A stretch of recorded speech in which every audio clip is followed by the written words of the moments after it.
Les commerçants de médicaments illicites ont désormais le sommeil troublé. Le COTRAMED, c'est-à-dire le comité de lutte contre le trafic et la contrefaçon des médicaments, a décidé de les traquer jusqu'à leur dernier retranchement. Ce comité, constitué d'agents de la police nationale, de la gendarmerie, des FRC et des douanes, a surpris ce jeudi les commerçants de Roxy. 16,7 tonnes de médicaments ont été saisis par le COTRAMED. La plupart des Ivoiriens connaissent Roxy. Roxy, c'est un très grand marché et c'est certainement le plus grand marché de vente de médicaments à Abidjan.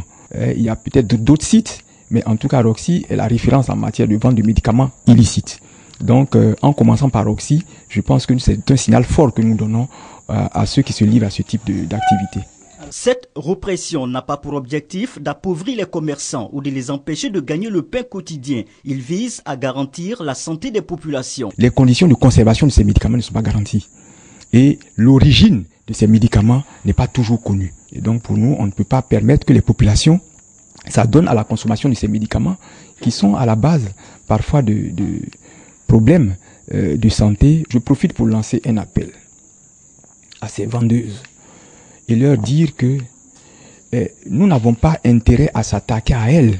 Ce que nous voulons, c'est que l'activité s'arrête. Nous allons certainement communiquer avec elles, essayer de les orienter vers d'autres activités. Différents ministères prennent part à ce projet, aux côtés du ministère de la Santé et de la lutte contre le sida. Le ministère de la Défense, le ministère d'État, ministère de l'Intérieur et de la Sécurité, le ministère de l'Économie et des Finances, le ministère de la Justice, le ministère du Commerce et le ministère de la Communication. Après Roxy, le COTRAMED mettra cap sur d'autres grands foyers de trafic et de commerce de médicaments illicites.